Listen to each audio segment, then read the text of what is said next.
Mga kaibigan, magandang araw po. Sa ating pakikinig sa Ebanghelyo, muli tayong inaanyayaan ng Panginoon na balikan ang tunay na kahulugan ng pag-ibig. Ang pag-ibig na itinuro ni Jesus ay hindi lamang nakikita sa matatamis na salita, kundi sa tahimik na sakripisyo at tapat na pagsunod sa kalooban ng Diyos. Kahapon ay pinagdiriwang natin ang Valentine's Day. Masaya ang pagbibigayan ng bulaklak at mensahe ng mga pagmamahalan.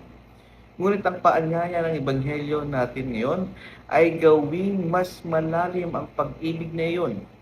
Isang pag-ibig na hindi natatapos sa isang araw ng selebrasyon, kundi nagpapatuloy sa araw-araw na pagpili ng pagmamahal, o pag-unawa at pagpapatawad.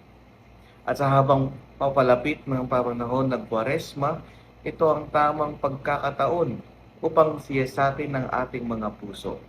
Ang Kwaresma ay hindi lamang tungkol sa panlabas na sakripisyo, kundi sa panloob na pagbabago.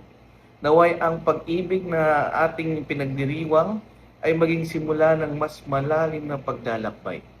Isang paglalakbay patungo sa pusong mas magpapakumbaba, mas magpapatawad at mas tapat sa Diyos. Amen.